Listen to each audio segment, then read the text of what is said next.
This video is brought to you by Practical Music Theory for the Rock Guitarist, my new book, which is a comprehensive guide to all aspects of music theory necessary for playing rock guitar. From blues to the cycle of fifths, from understanding and using modes to choosing the right notes for a melodic solo, from pentatonic scales to chord construction and keys. It's all covered in a clear and concise manner. With accompanying video demonstrations, jam tracks and tabs, you'll learn to use the knowledge you gain in accessible ways that make sense for less than the cost of a few guitar lessons. Check out the link in the description for more details. Hello chaps, welcome once again to John Robson Guitar Tuition. As always, I do hope you're well. Unboxing day today. Inside here there is my latest purchase. So let's get busy with the box cutter and see what it is. Go on, lad, way high.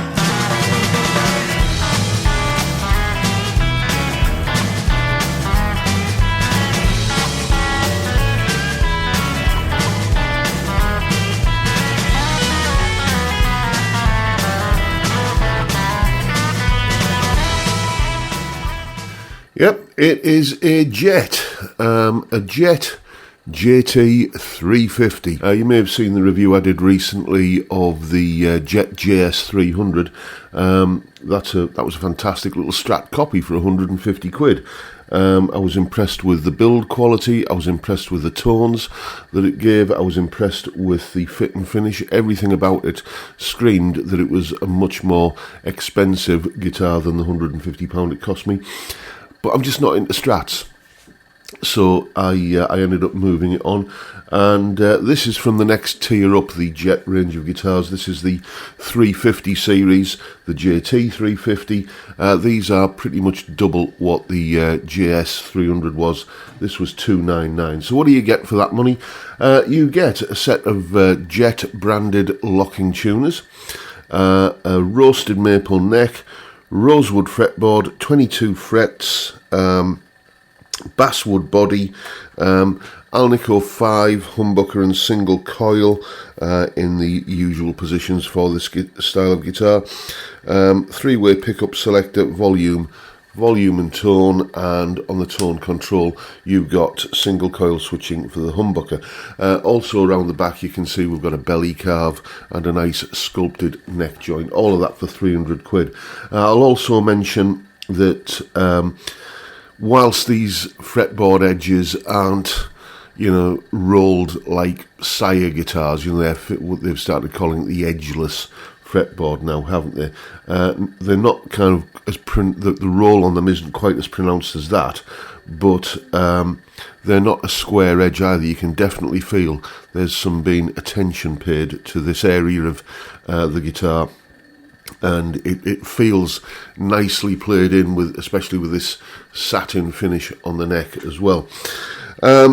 Let's take a little bit of a leaf out of Colin from Guitarista's book here and have a listen to what it sounds like unplugged. How kind of acoustically resonant is it? Well, we can tell that by doing this.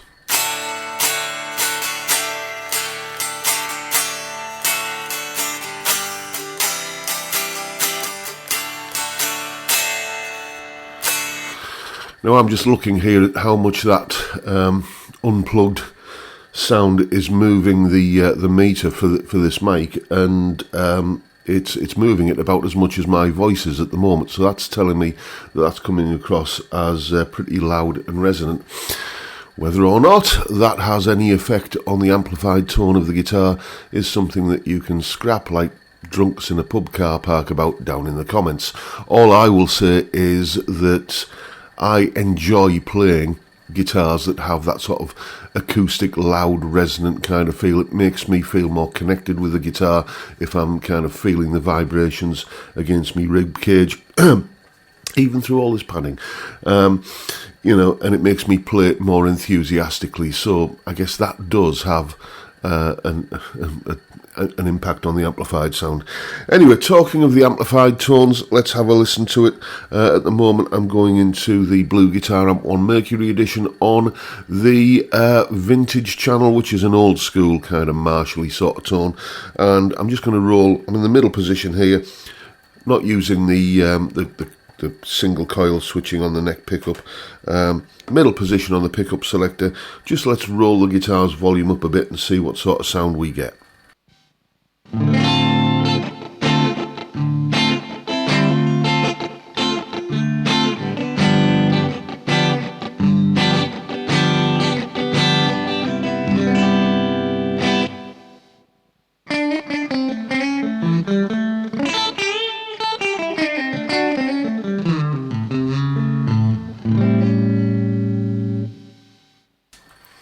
A pleasant kind of vintage, old school clean tone. Let's see what that does on the bridge pickup.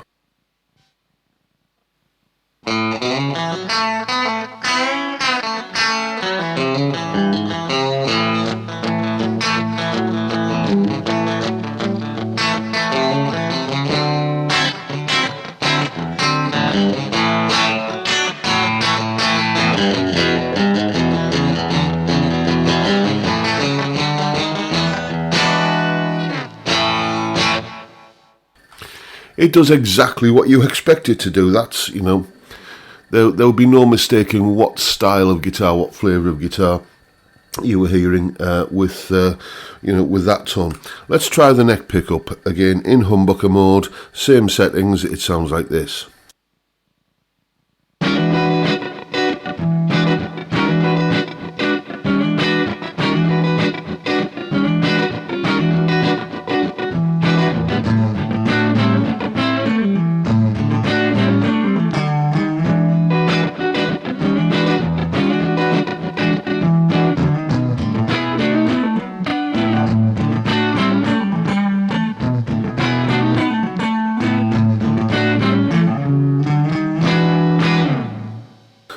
Almost.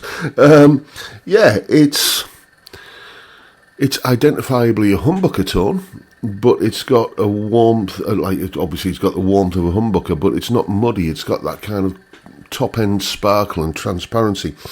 A guitar in this kind of price range, you often think about it as being a bit of a modding platform, and I am starting to get a few kind of ideas about where that might go, but I don't think I'm going to be doing anything about the pickups. I'm enjoying these pickups immensely so far. I unboxed the guitar yesterday, and it's hence the change of shirt. Now it's today because I was too busy to do this part of the video yesterday.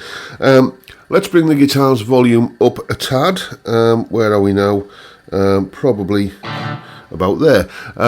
Bridge pickup and middle and neck settings with a bit more kind of grit from the amp. Sounds like this.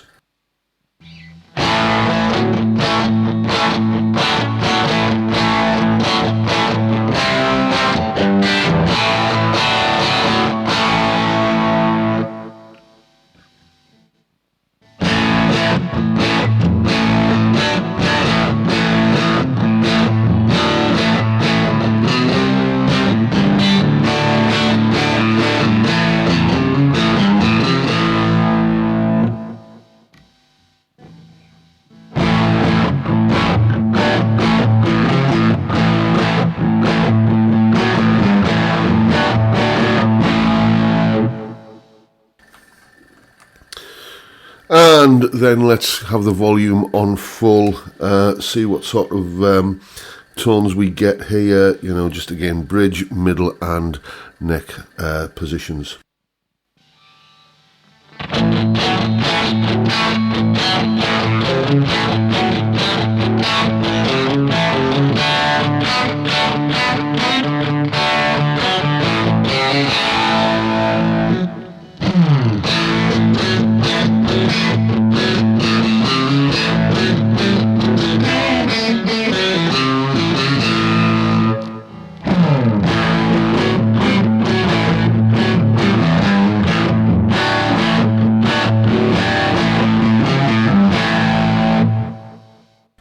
Yeah, maybe it gets a little bit muddy on that neck humbucker when you're playing kind of stuff on the bass strings down here, but, you know, how often would you be playing that kind of riff on the neck pickup? Anyway, let's see what the neck pickup sounds like when we pull the tone control out to split it. I'm going to back the guitar's volume off again for a cleaner sort of tone, and we'll go back and forth. Let's point the camera down so you can see me kind of going back and forth between the single coil and the humbucker sounds. We'll start off on the humbucker setting. Sounds like this.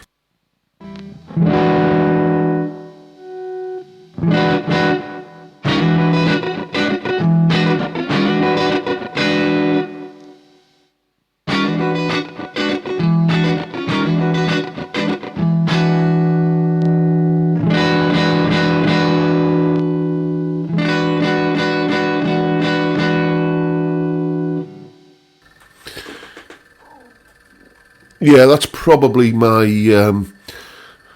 the thing I'm least impressed with is the what happens when you kind of split this neck humbucker. But it's there in case you want to use it. I don't think it's a sound I'm going to be going for when I want that sort of transparent kind of sound. It's just, you know, just back the guitar's volume off a little bit more, and it gives it more of that sort of sparkle than using that that coil splitting, coil tapping, whatever you want to call it, that function there. So, first impressions of this guitar. I'm enjoying this. As I say, whenever I buy a guitar, there's always the sort of internal dialogue that I have is this going to become a family pet, or is it just livestock that's moving through? This one is, it's basking in that new guitar novelty factor at the moment. So, you know, it's erring on the side of family pet, but I am already starting to think about what I might do with this guitar. I'm not going to tell you now, but if I do decide to do this, there's going to be some money getting thrown at this guitar to put some serious upgrades into it. But that is something I want to sleep on. Coming up on Sunday, you will see the full review of this guitar, weights and measures. How much does it weigh? What's the nut width? You know, what's the neck profile? What are the pickup readings? What does it sound like in a mix? All of that kind of stuff is coming up on Sunday. But for now, that is my first impressions and unboxing of this rather fetching looking Jet JT350 guitar. Make of it what you will. Hope you've enjoyed the video, folks, and found it useful and informative in some small way. And if that's the case, please hit the subscribe button and the notification bell if you haven't already done so. And why not drop me a like as well while you're at it? Don't forget the live stream every Friday, 5 PM UK time, where we drink beer and talk about music and guitars. Great way to kick off the weekend, I hear you say it is, and I'd love to see you there if you can make it. But for now, that's all I've got for you. There's a car beeping its horn outside.